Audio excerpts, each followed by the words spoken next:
Hey, I'm Joey Lombardi, and I'm feeling like eating a cheesecake. I'm doing the low carb thing. Cheesecake is probably like the best recipe because there's a lot of ways to do it. One thing that I noticed, everybody uses cheese, cream cheese in these recipes, and like cream cheese is not like completely without carbohydrates.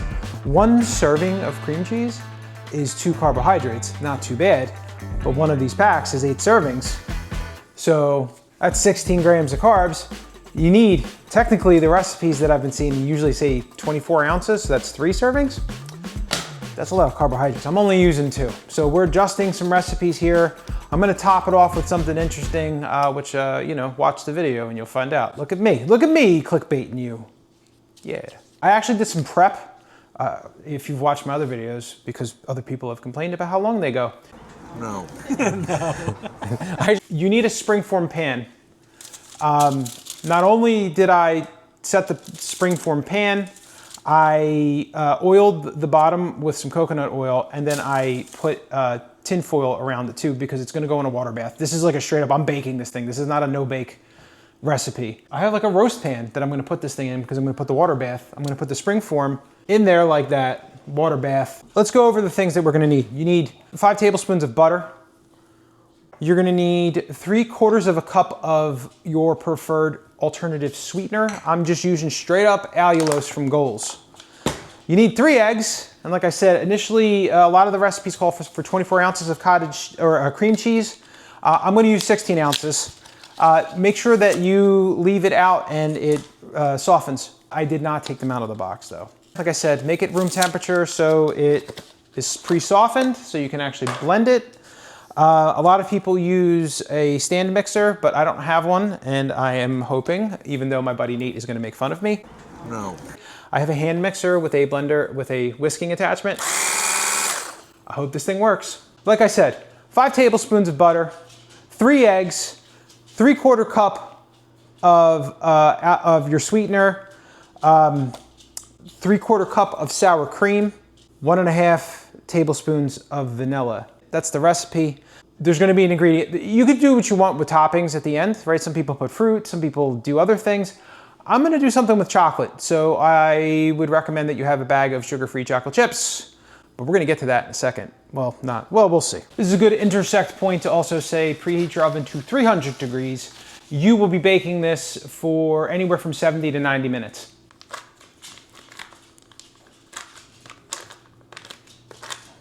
Redeem myself somewhat, open it up all the way, and you know, have a proper utensil waiting to assist you. Don't just use your hands like an animal like I just did. I can't believe I did that. Cream cheese in the bowl, putting the butter in the bowl. I softened the butter because unlike the cream cheese, I didn't leave this out. So, see, I wasn't totally prepped, but I nuked it. I just put it in the microwave to soften it up, as one does in these situations. Okay, might as well do the vanilla now before I forget. I was making, if you've been watching the channel recently, I've been baking a lot, and I did a protein cookie. And the protein cookie calls for 2 tablespoons of your sweetener of choice, and I forgot to put it in. So I had to but it was before I put it in the oven. So I had to hand mix it back in, and it was absolutely awful. Do not recommend. So I said 3/4 of a cup of the sour cream.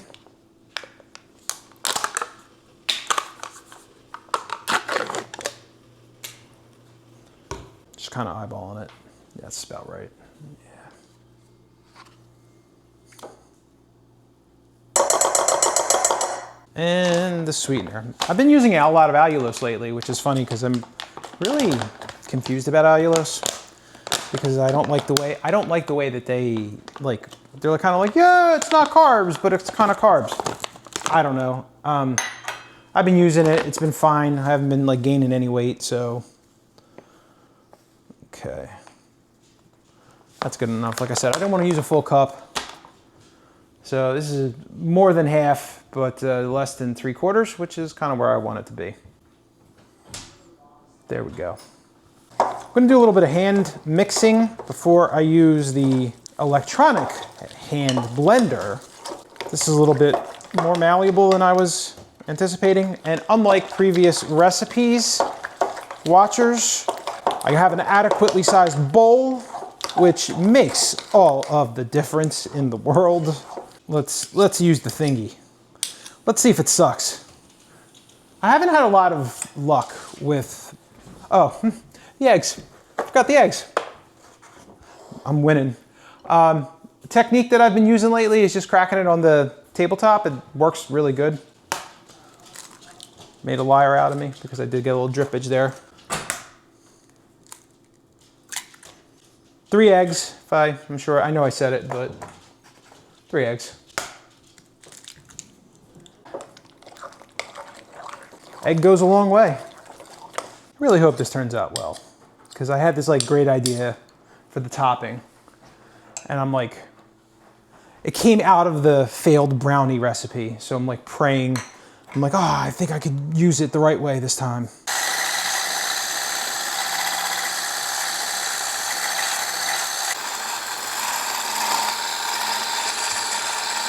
So here's the thing. I was like, I'm gonna use my food processor because the food processor's been my best friend since my buddy Nate was like, use your food processor, you animal. No. So I was like, I'll use the food processor. And then like when you start looking up recipes for a cheesecake, they're like, don't use a food processor for a cheesecake because it will make it not the right texture. And I totally get that now because I can see that the whisk, it added a lot of air to it and actually increased the volume. So I'm gonna assume it's a texture thing. All right, my OCD is like, I'm like, oh, I wanna clean everything off right now, but I'm not going to. I'm gonna just get everything into the oven and then I will clean this. We're gonna pour the batter in.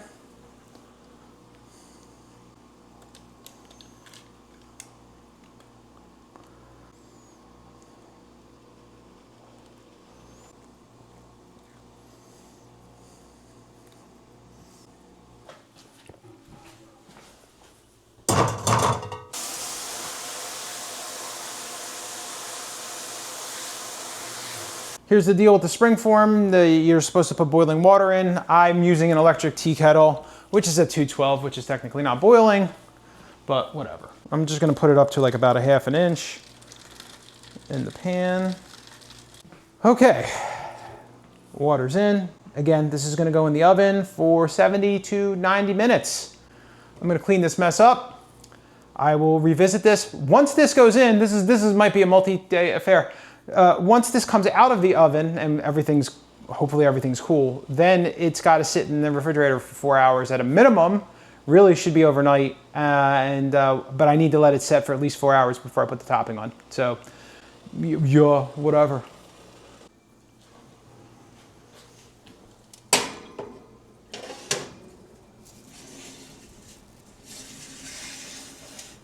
Okay, in the oven.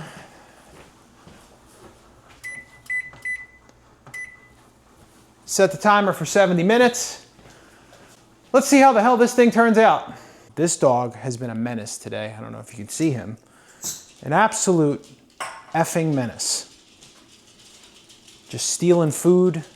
Dogs, out of the way. Look at you guys. Animals. Animals. Okay.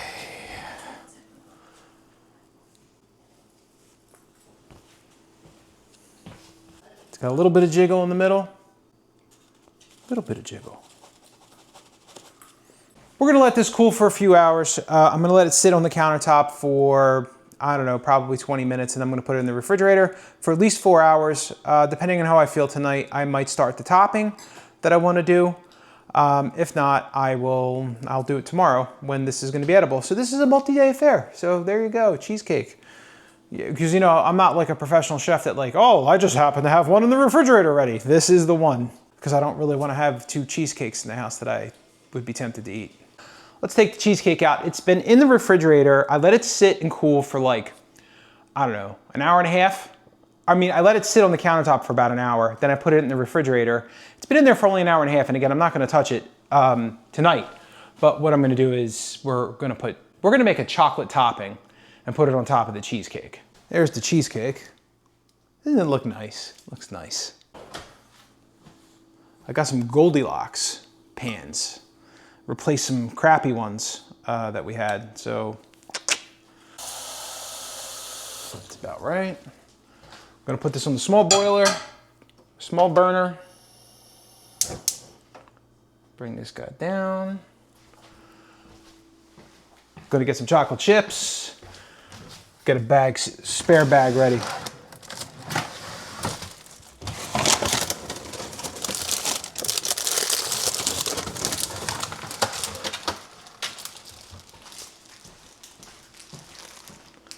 I've been snacking on the chocolate chips today, so that might not be enough. I've been reading on the internet that if you mix, just like when you melt chocolate chips with like a coconut oil, a refined coconut oil so it doesn't have flavor, it'll kind of make more of like a chocolate shell kind of topping. So that's what inspired this idea. So let's hope that that works. Might take this out of the spring pan and then coat the chocolate that way.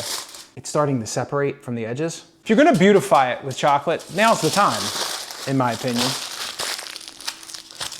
It's gonna make the top all nice and beautiful. Oh, that holds beautifully.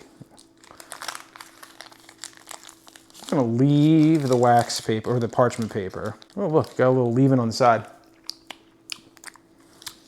All right. I'm gonna tell you something, kids. That doesn't taste disgusting.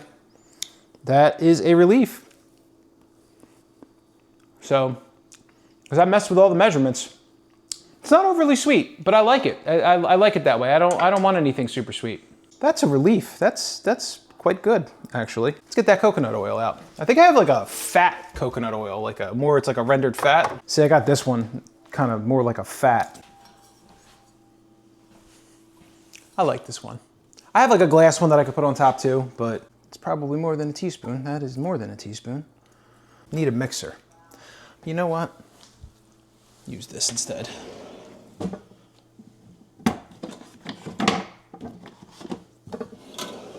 might remember this from earlier in the day. Put a little bit of salt in there. Little coarse sea salt. Literally like a pinch. Let's see.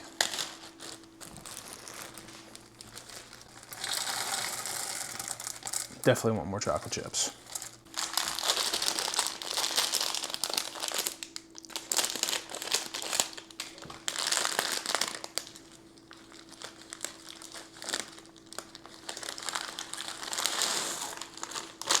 Oh, that's looking nice.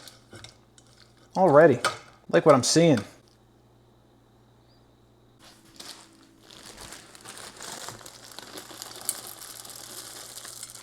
So I'm hoping this is enough to spread across the entire surface area. If not, we're gonna have to double tap it. We want there to be no lumps in this. We want this to be liquid, velvety, and smooth. What do you think, audience? Should I melt a little bit more chocolate? I just don't want to have to go back for more. It's probably excessive, to be honest with you. Do you know what's surprising? That there isn't more recipes like this. There's gonna be, either this is a colossal mistake. I'm surprised because chocolate's kind of an easier, sugar-free chocolate's like an easy keto thing. And the cheesecake is like an obvious thing. And I've seen them like try to do like swirls or a chocolate cheesecake, but not the topper. I don't know why. I'm a little nervous that you just like, oh, there's a reason why you don't do this. All right. Those are just air bubbles, nice and smooth. Maybe I should let it cool off for like a second.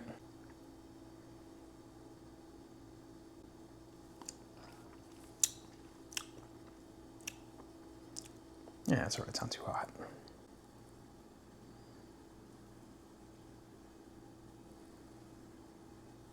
All right, let's smooth this on out. All right, it's looking real nice. I got some leftover chocolate, which I'm gonna mix with some almonds. I hope this is a good combination because it looks really cool. And I feel like this was my idea. I didn't see anybody do this before on the internet, so I'm like, This could be cool. I'll be back tomorrow with eating this. I can't wait. Wasn't recording. Recording on this though. I cracked open to the cheesecake. It is the chocolate, very hard on top, makes it hard to cut into it. So delicious, tastes just like a cheesecake as I hoped, expected, and previewed last night. But cutting into this with the chocolate on top, the top is so hard that it makes it really hard to cut it and serve it. So that's probably why people don't do it. I'm gonna guess that the move would be to put a couple of drops in, then get like a toothpick and swirl it into the actual cheesecake so it's mixed in a little bit better. Yeah, cutting this and serving it would be difficult. So per my comment last night, I don't see a lot of this. This is why, and this is probably why you shouldn't do it. But that being said, this is delicious. What a tasty treat. Certainly no complaints about the flavor or how the cheesecake itself came out. It didn't crack. The baking technique was really good, but the chocolate's too heavy and too hard on the top. It's not a good topper. I don't know, 50-50 on the experiment? It tastes really good though. I mean, the chocolate and the cheesecake complement each other, but the distribution of the chocolate needs to be done in a different manner. So thank you for watching this video. Thank you for watching another recipe of a keto cheesecake that a million other people have done. Again, as I'm going through some more baking type things because my day-to-day cooking, I eat the same thing every day. I eat some eggs and some protein. I eat it once a day. So this is an opportunity for me not only to cook, which I used to do all the time, but to learn some new cooking techniques in this keto diet. So thank you for going on the journey with me. Thank you for watching this video. If you have questions, please let me know. I'm gonna try to do something a little bit different with this one as well. I think I might try to see if I can drop the carb count by using like cottage cheese just to add as a filler. I'm gonna try a couple of different things because this is really high and like, you know, I'd like to eat more of it, but I can't. It's a calorie and carb bomb. Yeah. Okay, thanks for watching this video. I'm back with more. I have more recipes. I have to redeem myself with the brownie recipe. I have to redeem myself with this chocolate topper. Yeah. Be good, people. Thanks for watching. Take care.